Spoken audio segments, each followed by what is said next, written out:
C'est parti pour le débrief de The Last Dance, le documentaire sur Michael Jordan et ses Bulls qui est passé sur Netflix récemment, qui a fait beaucoup de bruit. Et j'ai publié une vidéo qui est justement les 7 leçons du mindset de Michael Jordan, qui est pour moi une vidéo à la fois hommage et un montage très spécial que j'ai fait pour pouvoir nous inspirer et vous inspirer de l'état d'esprit de l'un des plus grands champions, c'est pas le plus grand champion de l'histoire du sport. Et je voulais faire ce débrief qui est en fait une sorte de complément à cette vidéo, qui est en format podcast vidéo que vous pouvez écouter en podcast sur mon podcast qui est sur iTunes, SoundCloud, Spotify, Deezer et toutes les plateformes. Et également je le mettrai sur YouTube et normalement je l'ai mis en descriptif de la vidéo que j'ai faite sur Jordan. Et voilà, je sais pas si vous le voyez avant ou après la vidéo, mais il faut vraiment voir cette vidéo parce que j'ai beaucoup travaillé dessus et j'espère qu'elle vous aura aidé à découvrir ce personnage si vous ne le connaissez pas, et si vous le connaissez, à voir ce qu'on peut tirer de son mindset. Et là j'ai envie de prendre le temps en mode vraiment posé, en mode cool, pour décortiquer les 7 points que j'ai abordés et comment vous pouvez les utiliser dans votre vie et notamment dans l'entrepreneuriat, parce que mon podcast, ma chaîne YouTube s'adresse principalement aux entrepreneurs ou ceux qui veulent se lancer dans l'entrepreneuriat, et j'ai vraiment envie que vous ayez ces conseils qui soient concrets et pratiques pour que vous puissiez vraiment passer au next level et voir ce qu'on peut apprendre de ces personnalités. Et justement, là où c'est intéressant avec Michael Jordan, c'est que vraiment, là où j'ai beaucoup aimé ce documentaire The Last Dance, parce que je vais faire beaucoup de rebonds dessus, c'est ce que je trouve à ce jour le meilleur documentaire sur le parcours de Jordan et les Bulls, même si voilà, ça parle beaucoup des Bulls, les Chicago Bulls, l'équipe de basket, mais c'est très focus sur Michael Jordan, ce qui est logique. Mais il faut savoir aussi que même si vous n'aimez pas le basket, c'est quelque chose qui va beaucoup vous apprendre et que vous allez trouver intéressant, parce que je trouve que c'est très grand public et qu'on peut en profiter même si on n'aime pas le basket.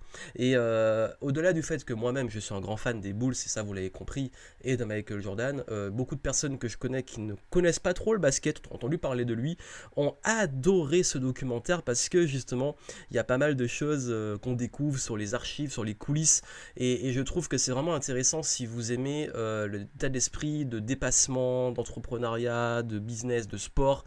D'ailleurs, je suis un grand consommateur un énorme consommateur de contenu sur le sport et notamment sur les documentaires sur le sport. Et je trouve que de tous les documentaires que j'ai vus, c'est clairement l'un, si c'est pas le meilleur.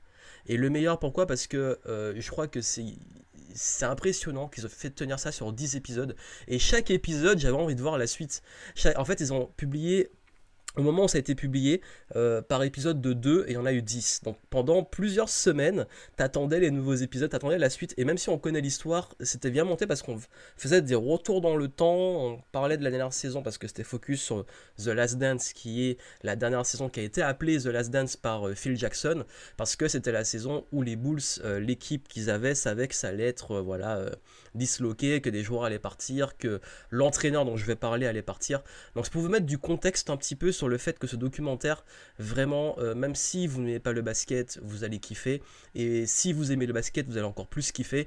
Et si vous êtes fan de Michael Jordan, vous êtes encore plus fan. Et si vous n'êtes pas fan, il y a des chances que vous deveniez fan, parce que c'est impressionnant comment ils ont dépeint le portrait. Alors c'est sûr que forcément, étant orienté sur lui, ça le met en avant, ça fait un peu de publicité, mais c'est pas grave parce que connaissant le personnage même avant, c'est quelqu'un, il faut le dire, qui est considéré comme l'un des plus grands sportifs de tous les temps parce qu'il a dominé le basket. Il a dominé le basket, faut le dire. Il est considéré aujourd'hui comme le meilleur. D'ailleurs, il y a beaucoup de débats sur qui est meilleur entre lui et LeBron James, etc. Je vais vous dire sur les statistiques, sur les études, sur tout ce qui a été mis en place, parce qu'il y a beaucoup qui se sont amusés à faire des vidéos dessus. C'est impressionnant. Jordan, en fait, c'est comme si c'était je sais pas si vous connaissez un peu les Avengers, mais c'est comme si c'était Thanos avec toutes les pierres d'infinité. Pourquoi? Parce que il était ultra complet en défense, en attaque, au dunk, aux 3 points. Même si son plus grand point faible de Jordan, c'était les 3 points. Ce qui veut dire que et son score aux 3 points, ses stats étaient dans la moyenne. Ça veut dire que son plus gros point faible est une moyenne. Et tout le reste, il est au-dessus. Ce qui veut dire que il faut se rappeler le contexte aussi. À l'époque, le basket était différent, la façon de jouer était différente. C'est d'ailleurs beaucoup plus physique. Il y avait ce côté extrêmement compétitif et Jordan était considéré comme un tueur. Un tueur, ça veut dire que sur le terrain, c'est un cauchemar. Les gens avaient peur de jouer contre lui. C'est un cauchemar pour les défenses, c'est un cauchemar pour ses adversaires. Et c'est ça qui fait que, en fait, même si vous connaissez pas le basket, c'est quelqu'un qui sur le terrain dominait. Et si vous le connaissez, vous le savez à quel point, surtout si on l'a vu jouer, c'était impressionnant. Et comment on peut utiliser ça dans le business, comment on peut intégrer ça? Dans la vidéo que j'ai faite, et je vous invite vraiment à la voir et à la partager, j'ai abordé 7 points. 7 points du mindset de Michael Jordan et je vais les reprendre et expliquer comment on peut appliquer ça de façon concrète et quelles pépites on peut en tirer. Le premier, c'était le mental. Forcément, l'état d'esprit qu'il a, parce que c'est clairement dans sa tête, c'est une dinguerie. Le côté repousser les limites, le fait qu'il est toujours devenu plus fort. La résilience, le fait de quand on tombe ou quand on n'est pas bien, de revenir et de continuer à persévérer. Il y a tous les points que j'ai abordés sur la critique, le fait d'être critiqué par les médias, notamment la pression médiatique, quand on est à ce niveau-là, c'est très fort. Il y a le leadership, le fait d'être le leader de cette équipe des Bulls, et il est évident dans les années 90 que quand il était là, il gagnait, quand il n'était pas là, il gagnait pas, c'est un truc de dingue.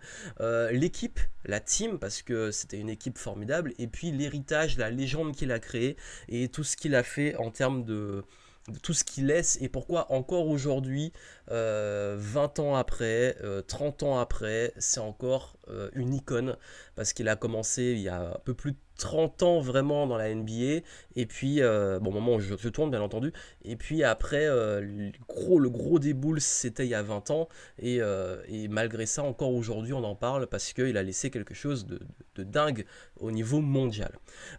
Déjà le premier point c'est le mental et j'ai parlé du flu game. D'ailleurs, il y a eu beaucoup de polémiques après The Last Dance sur le fait qu'ils ont raconté des bullshit, etc. On ne sait toujours pas ce qui s'est passé. On ne sait pas, pour la pizza, on ne sait pas ce qui s'est passé. En tout cas, une chose est sûre, il était malade pendant le match. Et à moins que ça soit un très bon acteur, et que ça a été un truc qui a été fait pour créer une légende ou je sais pas quoi, ça se voyait, parce que j'ai vu ce match en direct, j'étais petit, ça se voyait que le gars était malade quand même. Sur les images d'archives, je pense que soit c'est un très bon acteur, et on l'a vu que c'est pas le cas dans Space Jam. Non, faut le dire, autant j'adorais ce dessin animé quand j'étais petit, autant le jeu d'acteur de Jordan dans ce film était pas dingue. Mais ce qui était marrant en fait, c'est que il faut se dire que au final on s'en fout. Peu importe ce qui s'est passé, oui ça restera une légende, et c'est ça qui fait la beauté de l'histoire, on ne sait pas. Mais sur le terrain, le gars était malade, et il a fait un match de dingue. Et qu'est-ce qu'on peut apprendre de ça en business? Vous savez, on est tous... alors, je sais que je prends un exemple extrême. Quand on voit l'état d'esprit de Michael Jordan et ce qu'il a fait, devenir comme lui, je pense que c'est très compliqué. Des gens comme ça, on en a un par décennie, et encore... en plus, c'est quand même quelque chose de fou. Par contre, ce qu'on peut apprendre de ça, c'est le fait d'être pro. Pourquoi être pro? Et en plus, là, il avait une bonne excuse de pas jouer. Sauf que c'était... Bah, on sait et on savait qu'à l'époque, s'il jouait pas, les Bulls, c'était compliqué pour qu'ils gagnent. Et qu'il y avait une telle pression, de tels enjeux à l'époque, qu'il fallait gagner. Et il fallait qu'il joue. Et quand quelqu'un est malade comme ça, et qu'il est assez professionnel pour faire un match, et surtout cartonner, ça montre un truc, même dans le business... C'est qu'il y a des jours où on n'a pas envie, il y a des jours où on est de mauvaise humeur, il y a des jours où on est plutôt grumpy, des jours où on est en super énergie, des jours où on est fatigué, des jours où on est en pleine forme. Nos états fluctuent, c'est normal. Il faut savoir une chose, c'est que les athlètes, et c'est pas que Jordan, dans le monde du sport, pour l'avoir côtoyé, tes états d'âme, on s'en fout en fait. C'est-à-dire que si un jour, le jour de match, t'es de mauvaise humeur, on s'en fout, il faut que tu fasses un bon match. Et c'est ça l'esprit performeur, et c'est ça qu'on demande d'être pro. Et dans le business, on a trop tendance à prendre des décisions ou à gérer son business de façon aléatoire et émotionnelle. D'ailleurs, j'avais fait un live dessus assez complet sur comment gérer l'ascenseur émotionnel de l'entrepreneur. Et il est vrai que si on prend des décisions basées uniquement sur des émotions et uniquement sur des états qui fluctuent, ça peut devenir très compliqué et ça peut même devenir dangereux. Ce qui veut dire que quand on atteint ce niveau-là, et notamment de Jordan, et d'ailleurs dans The Last Dance, ils ont fait une partie dessus, c'est impossible qu'il le manque, qu'est-ce qu'on voit? On voit en fait que, passé un certain cap de fatigue, il y a une sorte de pivot qui se fait, où on passe en mode automatique. Et ce mode automatique, de quoi il vient? il vient de la préparation et de l'entraînement. Et j'en ai parlé, j'avais fait un post dessus sur Instagram, parce que moi-même j'ai déjà expérimenté ça. Je dis pas que j'ai joué des finales de NBA, j'ai pas joué au haut niveau, mais quand je faisais de la compétition, je sais qu'il y avait un moment où quand tu passes en état de fatigue extrême, ton corps passe en mode automatique. Et j'ai vu que ça aussi dans le business. Notamment lors des événements, des gros événements, des conférences, quand tu arrives à la fin du truc, tu as beaucoup travaillé, etc. Et tu arrives sur scène, tu es épuisé, mais tu te transcendes. Et il y a des moments de vie que vous avez peut-être expérimenté comme ça, où la fatigue est telle que comme si vous décrochez, vous lâchez prise, et vous passez en mode automatique. Mais ça marche que si vous êtes préparé et entraîné. Et c'est pour ça que même dans des gros états de fatigue, même dans des gros états peut-être on peut être pas bien physiquement ou mentalement, on arrive à se transcender. Et je crois que c'est ça le meilleur niveau de performance, c'est-à-dire que quand vous arrivez à avoir un tel niveau où dans la fatigue vous faites le pivot et vous arrivez à performer. Et je pense que c'est de ça qu'on peut s'inspirer parce que tous les sportifs, quand ils arrivent en fin de match, il faut savoir que les fins de match, dans le football, dans le basket, dans le hockey, peu importe le sport, même dans l'athlétisme, les dernières courses, tous les sportifs sont préparés et entraînés. Et je sais pas s'ils sont préparés, entraînés au même niveau, mais en tout cas, ils s'entraînent tous, c'est leur métier. Mais quand on arrive à ce moment-là, la grosse différence, elle se fait sur le mental. Et on le dit, et dans The Last Dance, ils le disent dans le dernier match des Jazz contre les Bulls, ils disent, ouais, en fait, à ce niveau-là, ils savent très bien que c'est même plus le talent physique ou quoi que ce soit, c'est du mental. Parce qu'ils ont tous le physique, ils ont tous l'entraînement, ils sont tous bons. La plupart des joueurs à ce niveau-là sont excellents, ils excellent, même s'il y en a qui transcendent comme Jordan.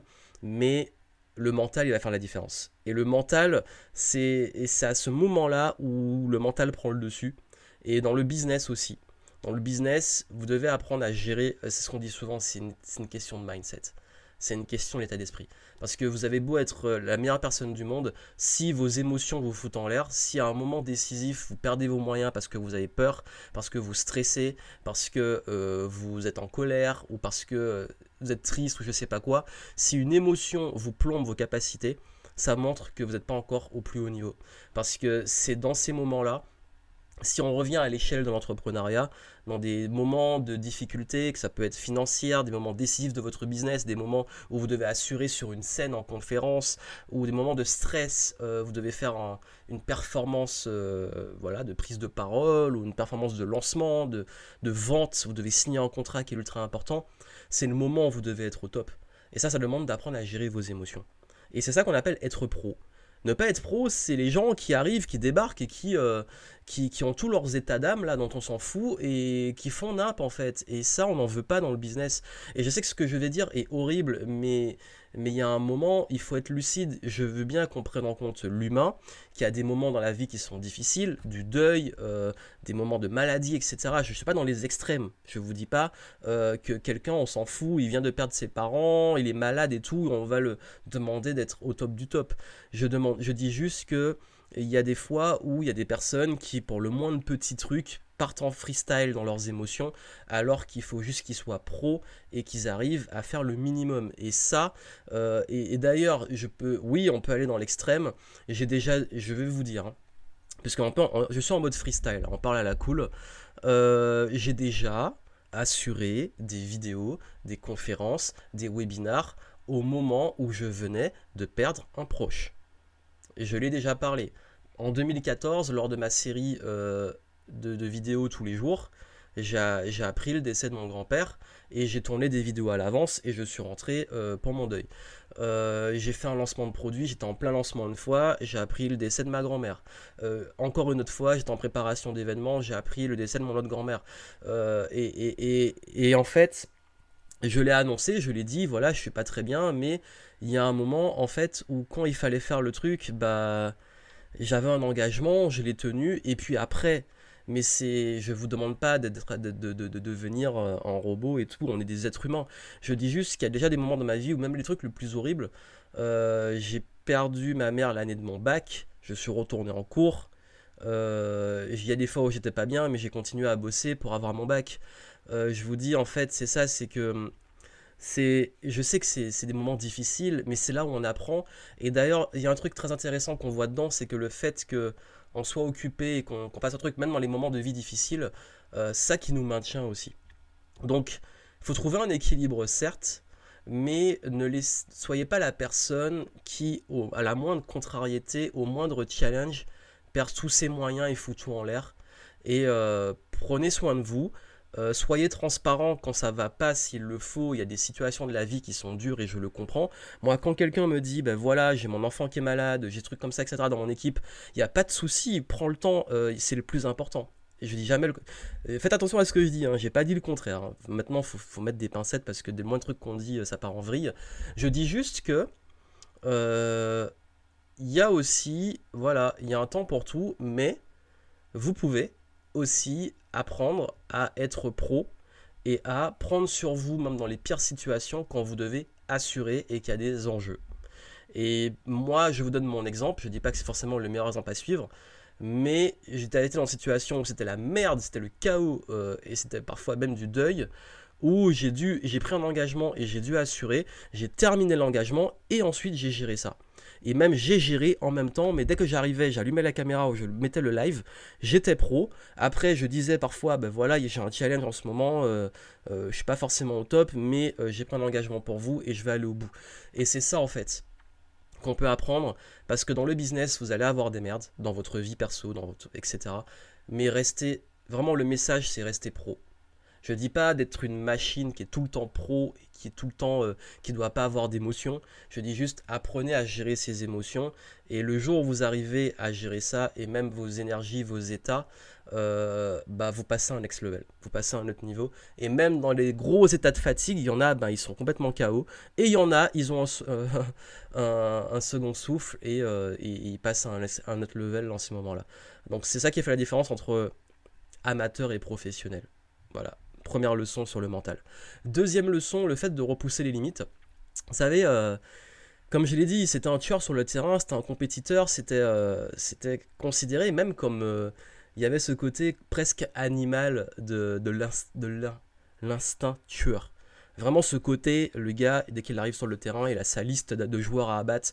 Bon, tous ces joueurs-là, en fait, sur le terrain, je vais montrer que c'est moi le boss. C'était son état d'esprit. C'était un compétiteur. Il était fait pour ça, voilà. Et il l'est toujours fait pour ça parce que c'est encore un esprit compétitif. Et il avait ça dans tout à côté. Dans le golf, dans les jeux d'argent, dans tout. Il voulait gagner. Le mec, il aime gagner. C'est un type de mindset qui est fait pour la compétition. Est-ce que c'est bien, est-ce que c'est mal, on s'en fout. Il y a des domaines dans la compétition où il faut ce type d'état d'esprit. Et ce type d'état d'esprit, en fait, ce qui est intéressant, c'est que il y avait toujours ce côté de repousser les limites. De repousser les limites et de jamais se contenter de ce qu'il a. Et qu'est-ce qu'on peut apprendre de ça en business? Vous savez, il y a toujours ce truc en business, ce fantasme, une fois qu'on a atteint un résultat, tout est fini, puis on se rend compte que dès qu'on l'a atteint, on a envie de passer à l'étape suivante. Je vais vous dire une chose, c'est compliqué, parce qu'en fait, il y a encore cette sorte de dictature bien pensante qu'il faut se contenter de ce qu'on a. Euh, Est-ce que vous arrivez vraiment à être heureux de façon... Je ne pas de le dire. Juste soyez honnête avec vous-même. Êtes-vous vraiment heureux sans progresser? Vraiment. Soyez honnête avec vous-même. Il y en a peut-être, mais je trouve que c'est extrêmement rare. De façon purement honnête, êtes-vous heureux quand vous n'apprenez plus rien, que vous vous contentez d'une routine et vous faites la même chose tous les jours? C'est très rare. Pourquoi? Parce que même les études sur le bonheur, notamment sur le flow, qui est très intéressante, montrent qu'on est heureux quand on poursuit un but, ce fameux chemin avant la destination. Et ce qui se passe, c'est que, notamment dans le business et dans le sport, il y a un truc très marrant, un phénomène très marrant. Vous savez, Jordan, il a gagné un premier free pit, donc ça veut dire 3 titres d'affilée avant qu'il ait le deuil, sa première retraite, et qu'il revienne. Et quand il revient, il regagne 3 titres d'affilée. Donc ça veut dire qu'il gagne des 3 titres jusqu'en 93, donc 91, 92, 93. Ensuite, il a la perte de son père, le deuil, le baseball, etc. Il revient, je crois, en 95, sauf qu'il arrive à la fin, ils n'ont pas le temps de remonter le truc, il gagne pas. Mais en tout cas, 96, 97, 98, ils enchaînent encore les titres. Dont 96 où ils battent le record, 72 victoires et deviennent considérés comme la meilleure équipe de tous les temps. Et ça, en fait, c'est impressionnant dans le sens où on pourrait se dire oui, mais en fait, ce qui est marrant dans le reportage de The Last Dance, c'est que le premier titre, il explose. Parce qu'en fait, il a perdu, il revient, et ça fait des années, depuis les années 80, là, qu'il essaie de gagner un titre, il n'arrive pas. Et c'est enfin le premier titre. Le deuxième, yes, super, deux, il est content. Le troisième, il arrive en mode épuisé et c'est juste mission accomplie. Vous vous rendez compte, hein? On passe de gagner un titre, c'est l'explosion de joie, à gagner un titre, c'est mission accomplie. Vous avez vu la différence de standard? Parce que quand vous gagnez des titres, quand vous êtes le champion en titre, votre but minimum, c'est de maintenir le titre. Là où tout le monde veut vous le prendre et veut vous déboîter. Et c'est comme en combat, comme dans le MMA, le UFC, c'est dur la position de champion parce qu'en fait, la pression est encore plus forte. D'ailleurs, c'est pour ça que j'ai beaucoup aimé Creed. La suite des Rocky, il y avait Creed, où c'est le fils d'Apollo Creed, les nouveaux films qui prennent le relais. Et dans le premier film, il va gagner le titre, et dans le deuxième film, maintenant il est champion, et on voit la chute quand tu es champion et que tout le monde veut ta peau. Et en fait, le fait de devoir encore devenir meilleur pour aller affronter le fils de Draco, ouais, enfin bref, le russe là, je suis pas sûr, c'est Draco qui s'appelle, je sais plus. J'ai peur de dire des bêtises, mais ça se trouve c'est ça ou c'est pas ça, c'est pas grave. Mais en tout cas, il va affronter c'est vraiment la legacy, vous voyez, des anciens Rocky, et il va affronter les deux fils qui s'affrontent. Je vais pas vous spoiler le film, mais là le niveau encore plus haut. Mais il doit maintenir son titre et il doit devenir plus fort et il repart s'entraîner. Beaucoup de gens ont préféré le premier, moi j'ai préféré le deuxième parce que le deuxième je l'ai trouvé beaucoup plus parlant. Après, chacun sa sensibilité, vous savez, dans les trucs. Le fait de voir qu'il est en haut et qu'il se bat pour rester en haut et qu'il retombe et qu'il doit encore repousser les limites. Et la scène où il va s'entraîner dans le désert parce que le gars a beau être super fort, il doit devenir encore plus fort. Et c'est très parlant parce que dans le business, en fait, si vous vous mettez à stagner, à ne plus rien apprendre, en quelques mois, années, votre business se crache en fait. Pourquoi? Parce que le monde continue de changer et vous avez aussi de la concurrence dans le business. Dans tout business, il y a de la concurrence. Et ceux qui fantasment qu'il n'y a pas de concurrence, ben, je sais pas ce qui se passe dans votre tête, dans la réalité dans laquelle vous êtes, mais vous êtes forcément en concurrence. Ça ne veut pas dire que c'est de la compétition ou écraser les autres. C'est pas comme forcément dans certains sports. Mais c'est plus, il y a une concurrence dans le sens, le marché change, la demande évolue et des gens vont mieux servir que vous. Et si vous vous adaptez pas, ben vous n'aurez plus de clients. Donc c'est logique. Donc ce qui veut dire qu'il faut toujours se remettre en question et s'améliorer. Et ça, en fait, c'est intéressant de voir que dans le sport, les limites sont toujours repoussées. C'est-à-dire que quand on pense qu'un record est plus est explosé, ben on se rend compte qu'il y a encore quelqu'un qui va arriver et qui va montrer que c'est possible de battre ce record, et etc. Et etc. D'ailleurs, les records, il y a certains records de Jordan qui ont été battus. Ça ne veut pas dire que ceux qui l'ont battu ont forcément gagné par rapport à la légende qu'il a créée. C'est ça qui est impressionnant. Donc c'est même plus une histoire de record. Parce qu'on pourrait se dire, ouais, mais Carl Lewis, maintenant Usain Bolt, il a tout explosé. Mais pourtant, Carl Lewis reste Carl Lewis. Parce qu'il a, à l'époque, marqué l'histoire. Vous avez des sportifs comme ça, en fait. C'est comme dire Pelé en football, Maradona en football. C'est des légendes. Et pourtant, il y a des joueurs qui sont bien plus forts aujourd'hui qu'eux. Et pourtant, ils restent des icônes. Donc ça que je vous dis, c'est toujours le contexte, en fait. Et comment tu marques ta légende à un instant T en repoussant une limite qui était établie à un moment. Donc quand je dis que Jordan a survolé le basket, c'était dans les années 90. 80 déjà, deuxième moitié des années, enfin la moitié après la moitié des années 80, il survolait le basket. Tout le monde se disait mais d'où il sort, c'est qui ce monstre? Et 90, c'est vraiment là qu'il a explosé. Et en fait, ça, qu'est-ce qu'on peut apprendre dans le business? C'est la différence entre travailler dur et s'entraîner dur. Vous savez, pour repousser les limites, on peut soit se tuer au travail, soit devenir meilleur. Et ce qui est impressionnant dans le sport, c'est qu'on montre en fait, le but c'est pas juste de s'épuiser et de continuer à maintenir des titres, c'est de continuer à s'entraîner pour rester au niveau et pour repousser les limites de son niveau. Et en business, trop de personnes ont tendance à vouloir absolument s'agiter et s'épuiser, là où ils comprennent pas qu'en fait vous devez développer des compétences et de l'entraînement. Et ce qui a fait que Jordan revenait toujours plus fort, dans The Last Dance, on le montre.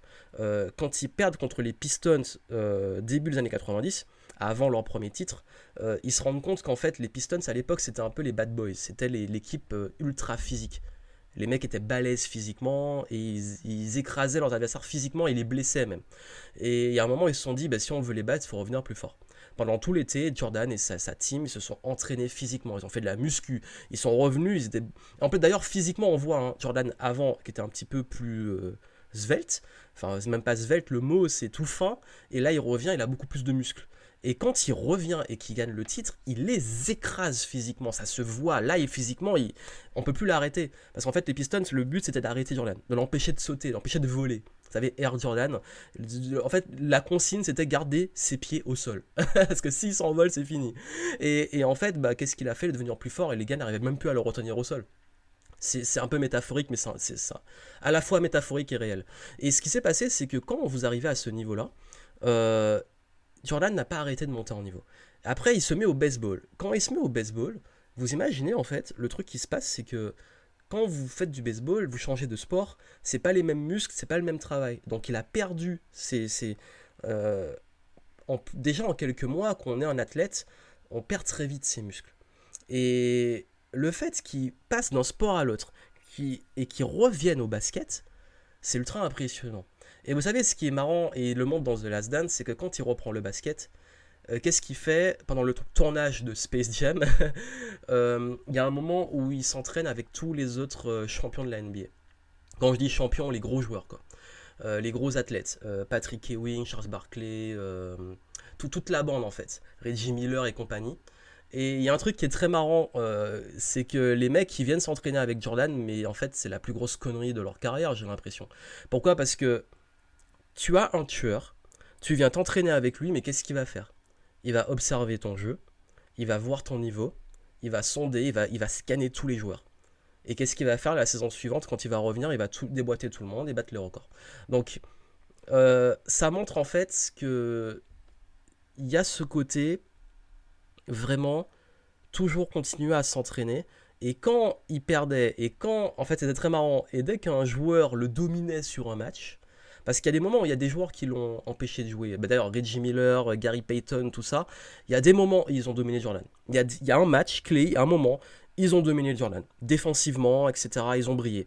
Et Jordan s'est dit non, là c'est bon. Le match suivant, il les explose. Mais ça, à chaque fois, match, hop, je domine, machin, tu reviens, le mec il t'explose. Donc ça veut dire quoi? Ça veut dire que le gars, à chaque fois, il revient plus fort. Et surtout qu'il se transcende.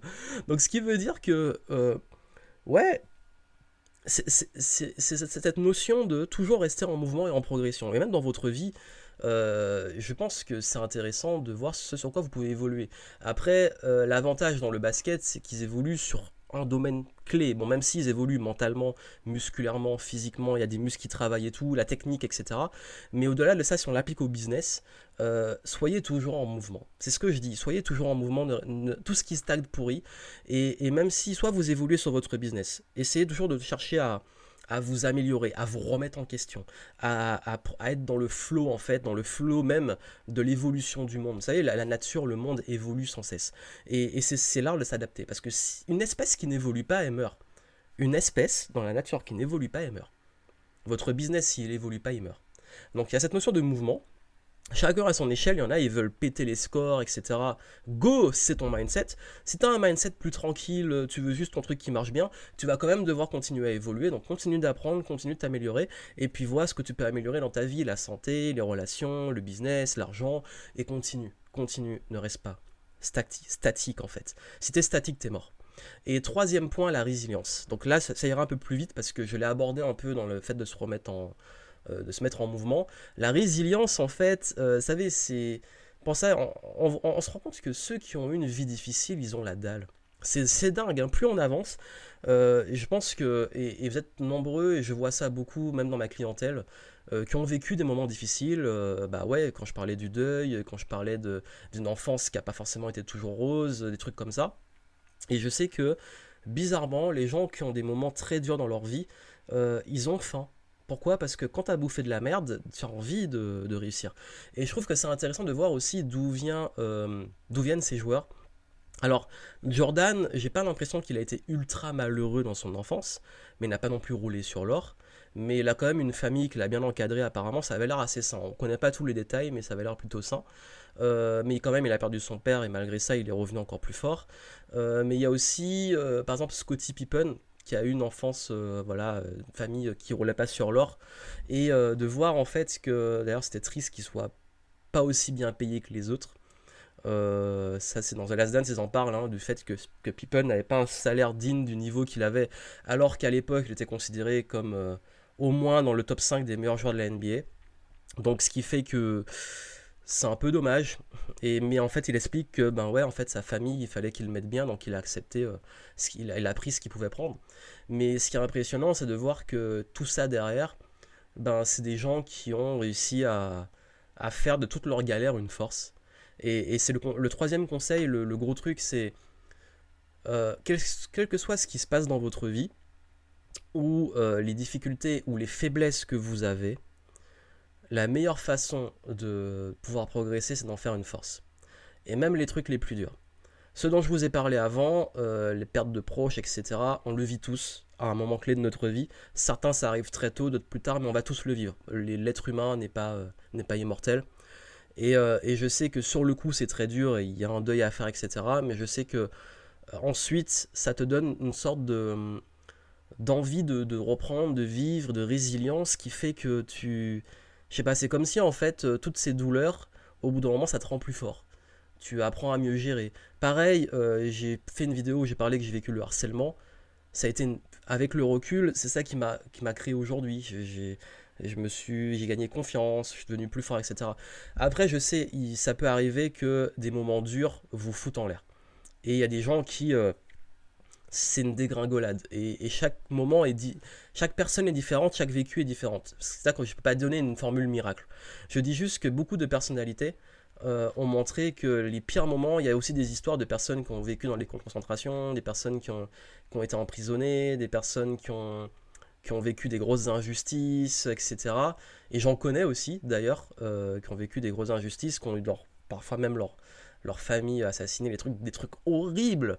Et quand je vois la force qu'ils ont aujourd'hui, je suis impressionné parce que je me dis, waouh, ça montre en fait ce truc-là. Et au-delà de ça, même s'il n'y a pas un rapport direct avec The Last Dance, etc., parce que c'est à certaines échelles, ça montre quand même qu'il y a des grosses personnalités qui transforment leur plus grande douleur en force et d'essayer de voir comment ces trucs qui sont durs et parfois horribles pour vous, aujourd'hui peuvent vous donner une plus grande force, que ça soit en termes de caractère, en termes d'aider les gens qui le vivent aussi, parce que quand vous l'avez passé, vous êtes plus à même à aider les autres qui le vivent maintenant. Ça peut être une cause que vous créez, peu importe comment vous faites ça, le transformer en moteur. Alors je dis pas que c'est facile, je dis pas que c'est magique, parfois c'est un gros travail de fond à faire, mais je sais que ça peut aboutir à quand vous passez par là, quand on le passe, la force qu'on crée, elle est impressionnante. Et ça m'amène au quatrième point, parce que si on parle de résilience, il y a aussi la critique, les haters. Jordan a été aussi critiqué, et pourtant c'est pas le mec le plus... comparé à par exemple à Rodman où lui il faisait un peu n'importe quoi autour, il avait des bonnes raisons que les médias s'en chargent. D'ailleurs il y a un truc très intéressant. Dennis Rodman, pleine finale de NBA, entre deux matchs, il se barre à l'autre bout du pays pour aller faire un match de catch avec Hulk Hogan. C'était trop marrant. J'avais complètement zappé dans The Last Dance, ils en reparlent, mais moi j'ai pas du tout suivi ça à l'époque pour aller faire du catch. Vous imaginez, tu es en train de jouer des finales de NBA, les enjeux sont énormes, tu te barres, on te voit à la télé en train de fracasser d'autres gars avec des chaises. En plus, t'es sportif, donc la peur de te blesser, etc. Et là, tu reviens pour le match suivant. Et il y a un truc très marrant qui dit, les médias, Rodman a trop bien répondu. Les médias qui commencent à dire ouais mais est-ce que c'est pas une distraction pour vous, c'est scandaleux, etc. Faut remettre dans le contexte de l'époque. À l'époque on n'a pas les réseaux sociaux, on n'a pas tout ça. D'ailleurs heureusement parce que ça aurait fait encore un plus gros scandale. Donc c'était juste à la télé qu'on voit les conneries en fait. Et il y a Rodman qui répond en fait en parlant aux médias, non nous ça nous distrait pas, c'est que vous que ça distrait en fait. Et j'ai adoré sa réponse. Ça veut dire qu'en fait peu importe ce qu'il fait, il s'en fout parce que sur le terrain il a assuré. On s'en fout, le lendemain, le mec il arrive sur le terrain, il fait le taf. Il est pro justement. Après, est-ce que c'est vraiment pro tout ce qu'il y a autour, on sait pas. Voilà, ça les regarde et c'est un autre contexte. Mais justement, sur le terrain, il fait le taf. Et c'est ce qu'on lui demande en fait. Et ce qui est impressionnant, c'est que sur le terrain, il fait le taf, mais en plus, il va dire, oui, c'est vous que ça distrait, c'est pas moi. C'est pas nous, c'est pas les Bulls. Nous, quand on est sur le terrain, on est focus sur la victoire. Vous, les médias, vous vous occupez de parler de tout ce qu'on fait autour, etc. Et ça, c'est parfaitement l'image des haters. Vous savez, les haters, les médias, tous les gens qui vont parler. Quatrième point, la meilleure réponse que vous pouvez donner à ces gens-là, c'est de réussir. Parce que Jordan, on disait qu'il avait des problèmes de jeu d'argent, que on allait toujours trouver un truc à dire sur lui, le côté dark, le côté tyran, etc. Encore aujourd'hui, on essaie de lui faire perdre la face. Mais en fait, finalement, on s'en fout. Pourquoi? Parce que sur le terrain, il a été quasi parfait. Et dès qu'il a été critiqué, il est revenu plus fort. Quand il avait le fameux numéro 45, il est revenu, il était plus fort. Même après, vous savez, il est revenu avec les Wizards. J'ai parlé beaucoup du truc avec les Bulls. Et d'ailleurs, dans le reportage de Last Dance, ils n'en parlent pas. Faut savoir que Jordan est revenu après jouer au basket au Washington Wizards. Et le mec, il avait 40 balais, il jouait au basket. Mais il n'était pas du tout à son niveau, il était très critiqué, les fans étaient déçus, etc. Mais finalement, on s'en fout en fait. Pourquoi? Parce que même quand il est revenu et qu'il n'était pas à son meilleur niveau, il était quand même un petit peu, enfin il était dans la moyenne des bons joueurs, voire parfois un petit peu au-dessus. Donc ce qui veut dire que le mec était tellement haut que même quand il redescend, il reste dans les standards de qualité. Donc, et là encore, il était critiqué, mais on s'en fout finalement. Il a beau avoir été critiqué, le dernier match de Jordan au Washington Wizards a eu une standing ovation. Et tout, à chaque fois qu'il allait quelque part, les gens s'arrachaient les places parce qu'on savait que c'était vraiment là pour le coup le dernier match de May. Là c'était vraiment officiel. Parce que les Bulls on savait pas trop. C'était un peu oui dernier match de Jordan mais on savait pas.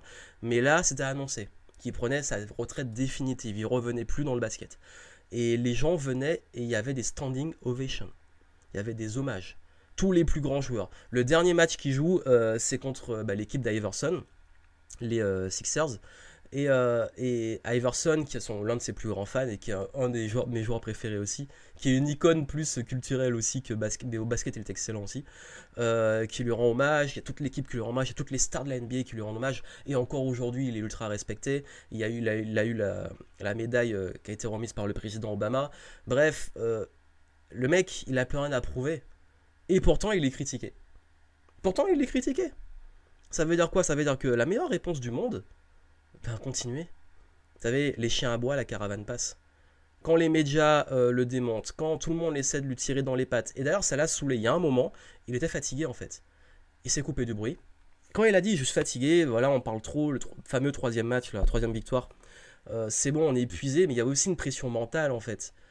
Parce qu'en fait il y a toute cette pression médiatique là qui n'arrête pas, qui parle, au bout d'un moment c'est épuisant. Donc le fait qu'il se coupe du bruit, qu'il reste focus sur son art, lui c'est le basket. Point barre. Et d'ailleurs, il y a un passage intéressant sur les droits sur les problématiques des Afro-Américains aux États-Unis. Et Jordan qui a expliqué que lui, il voulait pas forcément ultra méga trop s'en mêler quoi. Et est-ce que c'est critiquable ou pas? Il y a des gars comme Mohamed Ali qui ont été qui étaient plutôt militants, des trucs comme ça, mais est-ce qu'on peut vraiment lui en vouloir? Parce qu'en fait, il y a un moment, s'il n'a pas envie de s'en mêler, la meilleure réponse qu'il peut donner, c'est briller en fait. Et montrer qu'en tant qu'Afro-Américain, il peut atteindre ce niveau-là. Oui, peut-être. Est-ce qu'il fallait qu'il soit plus engagé politiquement pour les droits des Noirs aux États-Unis? Je sais pas. En fait, ça le regarde. C'est à lui de décider. Et s'il n'a pas envie, il n'a pas envie. C'est ça le truc, c'est que il y a toutes ces critiques autour de lui, mais lui, tout ce qu'il voulait, c'était jouer au basket. Et il était bon dans le basket. Donc vous, peu importe ce qu'on dit sur vous, qu'est-ce qui est important pour vous et sur quoi vous voulez être bon? Et focus dessus, couper le bruit et focus dessus. Je pense que ça, c'est vraiment la meilleure des leçons possibles.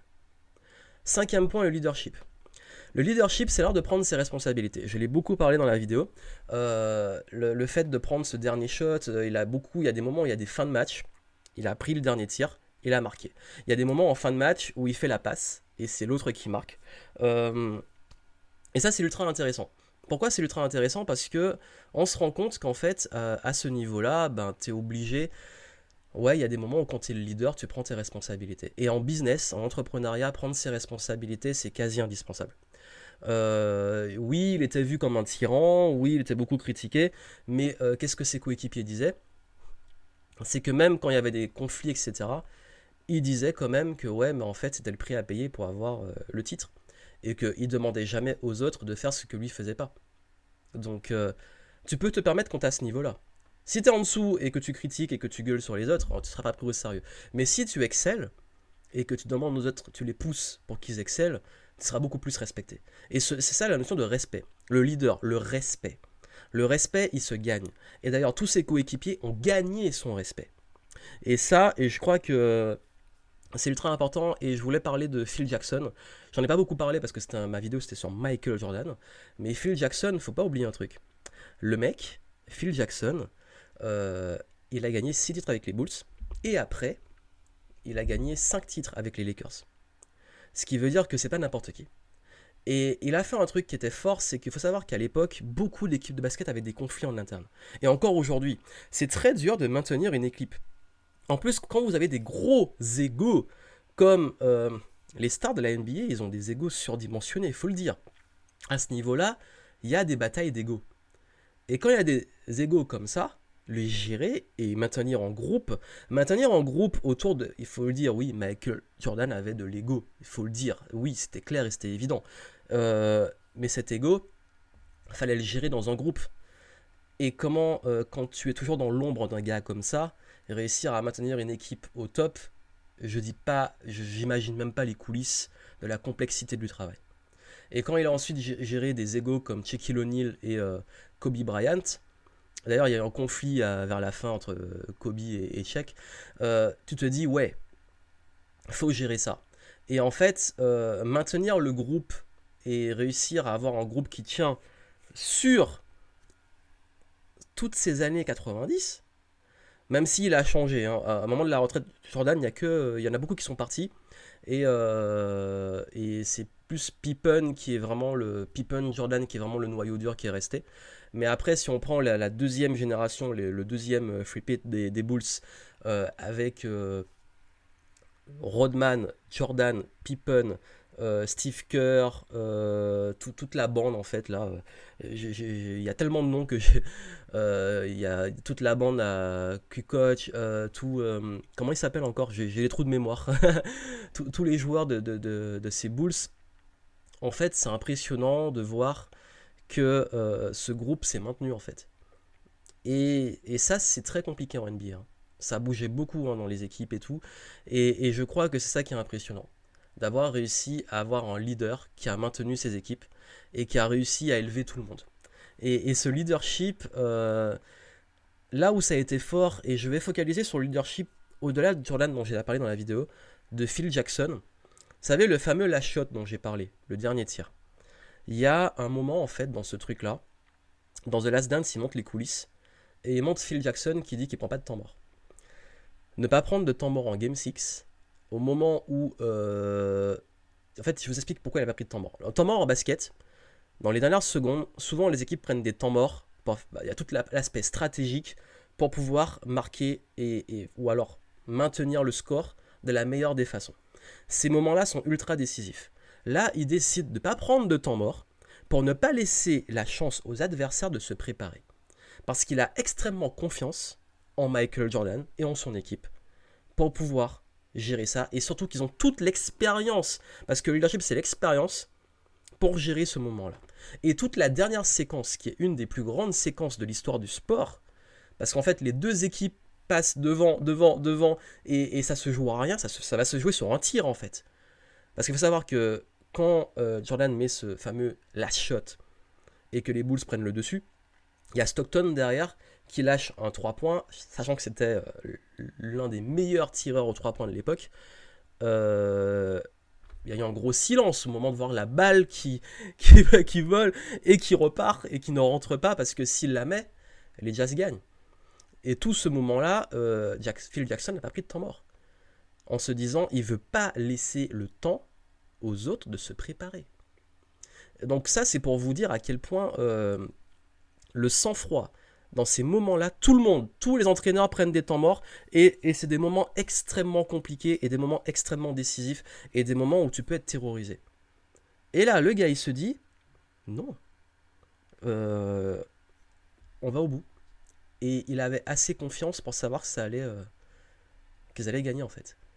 Après, il avait un gars comme quand t'as un gars comme Jordan. D'ailleurs, il y a beaucoup de gens qui disent, j'ai vu des trucs très marrants sur le fait que Michael Jordan, si on devait jouer l'avenir de la Terre sur un match de basket, qui prenne en joueur décisif, tout le monde dit Jordan.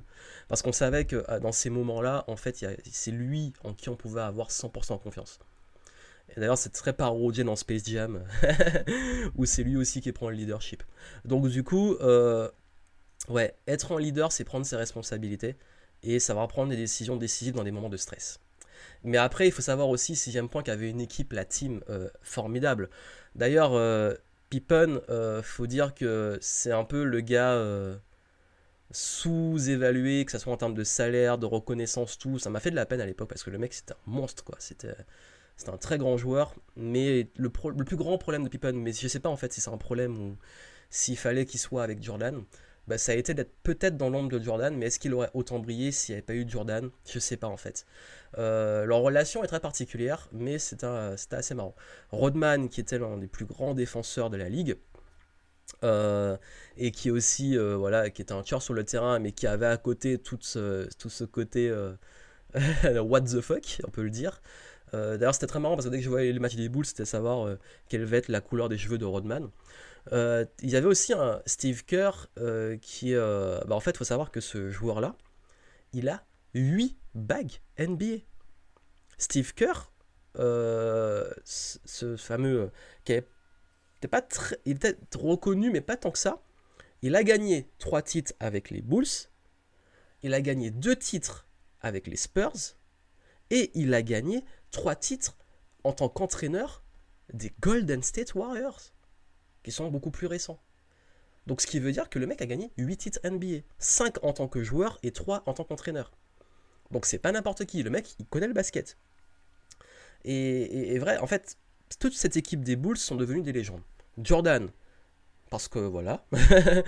Pippen, reconnu comme un excellent joueur, mais peut-être plus comme un duo Pippen-Jordan plutôt que Pippen lui seul, même s'il a fait une très bonne saison quand Jordan était à la retraite.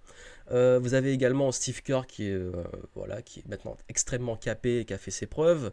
Vous avez aussi, bon après, il y a Kukoc qui était un joueur d'Europe qui, savoir que venir d'Europe en NBA c'était pas rien, qui est croate je crois, qui a brillé aussi, qui a été très bon. Après les autres, ils ont été bons sans forcément beaucoup briller, mais c'est vrai qu'ils avaient quand même à l'époque une très belle équipe, et on pouvait pas avoir ces résultats avec cette équipe sans parler de l'entraîneur dont j'ai parlé avant, qui était juste... qui est juste... D'ailleurs, il a écrit un livre. Phil Jackson, je pense que je vais le prendre, je vais le lire. Et peut-être que je ferai une chronique dessus. Parce qu'il faut savoir que j'étais un grand fan des Bulls et aussi j'étais un grand fan des Lakers, mais plus pour Phil Jackson et Kobe Bryant. J'étais un grand fan de Kobe. Pour moi, mon top 3 basketteur, c'est MJ, forcément, Michael Jordan, Kobe Bryant et Allen Iverson. Et les trois, ce sont les trois qui ont marqué mon enfance et mon adolescence. Et enfin, la legacy, c'est qu'est-ce que vous laissez pour la suite. Ça veut dire que quand je parle souvent de vision business, je ne sais pas si Michael Jordan avait tant une vision que ça, mais il faut remettre les choses dans le contexte. C'est les années 90. Dans les années 90, il n'y a pas Internet comme maintenant. C'est pas aussi développé. Il n'y a pas les réseaux sociaux. Conséquence, il n'y a pas l'information qui circule aussi vite. Et pourtant, Michael Jordan est ultra reconnu partout. Vous savez, j'ai appris sa retraite dans le club Dorothée. J'ai appris qu'il prenait sa retraite dans le club Dorothée. C'est pour vous dire les sources d'informations de l'époque, super. Pour moi en tout cas. Non mais en fait, quand je vous dis que c'est l'un des plus grands compétiteurs de l'histoire du sport, c'est qu'à cette époque-là, il était connu mondialement, à une époque où la communication n'était pas aussi forte. On n'avait pas... il n'y avait pas Twitter, il n'y avait pas Instagram, il n'y avait pas tout ça. Et on ne savait pas en fait forcément toujours ce qui se passait, sauf par rapport aux médias, sauf via les médias. Donc du coup, je me dis, est-ce qu'il aurait vraiment été possible de... En fait, l'histoire de Jordan, elle est belle. Et la legacy, c'est ça, c'est votre histoire. Qu'est-ce que vous allez laisser? On parle souvent de business, de vision. Bon, je reviens juste après sur la team. Bien entendu, je sais pas si j'ai précisé au niveau du business, de vous entourer de bonnes personnes et d'élever aussi les autres. C'est ça le leadership. Mais au-delà de ça, quand on laisse une légende, il y a tout ce qui va se faire sur le long terme. Tout ce qui va se faire sur la durée. Et ça, il n'y a pas de secret. En fait, c'est au-delà de vous-même. Parce qu'il y a le partenariat avec Nike, forcément la marque, il y a la côté médiatique, il y a le fait qu'il bah aussi impacte d'autres personnes, d'autres joueurs qui en parlent. Il y a tout ce truc qui se fait derrière et qui à l'époque est assez exceptionnel, qui fait que il a une belle histoire. Il y a une belle histoire, le basketteur qui arrive, qui gagne 3 premiers titres, ensuite qui prend sa retraite quand il a perdu son père, qui revient, qui gagne un nouveau titre le jour de la fête des pères, et ensuite qui en gagne 2 autres, et qui fait ce last shot. Sachant que la saison d'avant aussi était pas mal aussi en termes de rebondissement, qui ensuite prend sa retraite, mais qui revient au Wizards, mais qui est quand même un peu pas à son niveau, mais qui fait quand même des bons matchs. Qui finalement quitte la NBA, qui est toujours là, qui a une marque iconique, qui devient un symbole social, distinction sociale, tout ça, mais en termes d'histoire, ouais, on est en success stories max, quoi. Et je sais pas s'il y a vraiment beaucoup d'histoires mainstream, donc quand je dis mainstream, qui peuvent toucher le grand public autant dans le sport. Et c'est là où je vous dis que le truc est fort. Parce que le sport, ça reste quand même un domaine assez niché. Ça veut dire quoi, niché? En Europe, ce qui est populaire, c'est le foot. Tout le monde, pas tout le monde, mais la majorité connaissent maintenant Lionel Messi, Cristiano Ronaldo, les anciennes générations, Ronaldo El Fenomeno, Zinedine Zidane, Thierry Henry, David Beckham, toutes les stars du foot qui sont des figures culturelles aussi. Mais est-ce que leur histoire, qui sont aussi magnifiques, ont autant marqué le monde? Et je parle du monde entier. Parce que les footballeurs, si vous allez aux États-Unis, le soccer, maintenant ça commence à être populaire, mais avant, quand je faisais mes études aux États-Unis, quand je jouais au foot, je jouais avec beaucoup de filles. Le soccer, c'était un truc de femmes. Et je jouais avec les étrangers, les Européens, les Brésiliens, enfin les Sud-Américains, Brésiliens, Argentins, etc. Et c'était que des Américaines qui jouaient au foot. Les Américains très très peu, ou alors ça ressemblait pas à du foot, hein, parce que eux ils appellent ça soccer. Donc le football en Europe n'est pas aussi populaire aux States. Donc le rapport est pas le même. En revanche, la NBA n'est pas aussi, elle est quand même populaire en Europe, mais peut-être pas autant qu'aux États-Unis, mais elle est quand même ultra populaire. Mais où je veux en venir, c'est que est-ce qu'il y a beaucoup de sportifs qui ont autant marqué le monde? Je parle du monde entier, le globe. Parce que la majorité des gens sur le globe connaissent qui est Michael Jordan. Euh, Ça, c'est vraiment un truc qui est impressionnant. Aussi, est-ce que la majorité des gens sur le globe connaissent Michael Jordan? Est-ce qu'ils connaissent, ils connaissent Michael Jackson dans la musique? C'est le mec connu dans les fins fonds de l'humanité. Mais est-ce qu'il y a d'autres sportifs comme ça? Peut-être Usain Bolt? Et encore, je sais pas, vous avez Maradona, vous avez Pelé, et encore. Je vois pas en fait des Tiger Woods, qui est très connu, mais encore. Les joueurs de tennis, et encore, ça reste de la tennis, c'est pas tout le monde qui s'intéresse au tennis. Je sais pas si vous vous rendez compte en fait de tous les sports qui existent, et moi je suis un grand fan de sport, mais j'essaie de voir est-ce qu'il y a vraiment beaucoup de sportifs sur qui on peut avoir un truc aussi grand public. Je parle pas de parcours inspirant et de niveau, enfin même en niveau c'est chaud. Parce qu'en fait les belles histoires c'est plus des histoires historiques, c'est Jesse Owens qui va tout péter au JO en Allemagne sous le règne du moustachu là. Vous avez également, je sais pas, la première femme, j'ai oublié son nom. J'ai un trou de mémoire, je commence à fatiguer. La première femme qui a couru le marathon de Boston, je crois que ça s'appelait Catherine quelque chose, un truc comme ça. La première aviatrice, enfin les trucs, c'est les premiers. Mais quelqu'un qui est arrivé, qui a survolé une discipline et qui a laissé une empreinte extrêmement aussi forte sur le monde, j'en connais pas. Et je parle d'une empreinte de marque, d'image, d'icône, de sport, j'en connais pas. Donc je sais pas s'il y en a un qui vous vient, mais je parle vraiment d'un truc qui est connu mondialement et qui a une legacy où si t'en parles, tout le monde va savoir de qui tu parles. Si tu parles de Michael Jordan, je pense que la majorité des gens, peut-être pas tous, mais la majorité des gens savent qui c'est. Donc c'est pour ça que je voulais vous dire la legacy, en termes de business, sans peut-être forcément arriver à ce niveau-là, c'est quelle trace vous voulez laisser. Et je pense que c'est intéressant quand vous travaillez une vision, de vous dire qu'est-ce que vous voulez. Je demande ça souvent à mes clients, qu'est-ce que tu veux changer dans le monde, quel impact tu veux avoir. Et ça, c'est intéressant de travailler dessus. Donc voilà, j'ai été un peu long, mais je voulais développer, c'était vraiment le retour, parce que j'ai beaucoup aimé, que ça soit le documentaire, que ça soit toute cette image, cette icône. Je voulais faire un truc complet et en double, pour au moins avoir traité le sujet dans les... En fait, je pourrais en parler encore pendant des heures, mais je voulais quand même vous donner un peu tous ces éléments-là. Vous prenez ce qu'il y a à apprendre, vous en faites ce que vous avez à faire, et j'espère que ça vous aidera au moins à savoir qu'est-ce que vous pouvez tirer de ce parcours qui, pour quand je vous dis que je connais pas beaucoup de monde de qui on peut, à qui on peut comparer, c'est vraiment que là il y a des trucs à apprendre intéressants, et je pense que vraiment si vous pouvez voir ce documentaire, si vous l'avez pas vu, regardez-le. Si vous l'avez vu, j'aime bien avoir vos retours. Et puis si ça vous intéresse, je vous ferai un, il y a beaucoup de documentaires que j'adore, les documentaires sur les sportifs, mais également sur les entrepreneurs et tout. Et je ferai peut-être un petit podcast ou une petite vidéo comme ça sur les docus que j'ai vus, quelles que soient les plateformes, il n'y a pas que Netflix, qui peuvent, où on peut tirer des trucs vraiment intéressants, parce que j'ai vu beaucoup de... Bah, sur les basketteurs, j'ai vu le documentaire sur Vince Carter, j'en ai vu un sur Kobe Bryant, j'en ai vu un sur Allen Iverson, j'en ai vu un sur LeBron James, Tony Parker, Tim Duncan. J'ai vu pas mal de trucs sur eux, sur les basketteurs. J'en ai vu aussi pas mal sur des combattants, dont Ronda Rousey. J'en ai vu pas mal, et Anderson Silva, des légendes du MMA.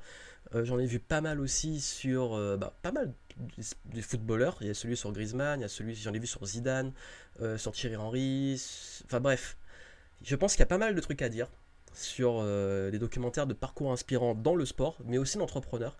Et si ça vous intéresse, je vous ferai des chroniques dessus, au-delà des livres, des docus et des personnalités dont on peut s'inspirer. Mais je ne pourrais pas survoler le cas Jordan, qui est quand même le cas qui m'a le plus impacté dans ma vie. Donc voilà, j'espère que ça vous a plu. N'hésitez pas à revoir la vidéo, à partager, à me laisser vos retours. Qu'est-ce que vous pensez de lui, de son parcours, de sa legacy, du documentaire, de la vidéo que j'ai faite. Et puis on se retrouve dans les podcasts sur la chaîne. Donc abonnez-vous à la chaîne YouTube. Abonnez-vous aussi au podcast. Suivez le podcast sur iTunes, podcast Game Entrepreneur, et la chaîne YouTube Game Entrepreneur. Et puis moi, je vous retrouve pour la suite. Et puis on continue de level up, de progresser et de kiffer le game. À très bientôt.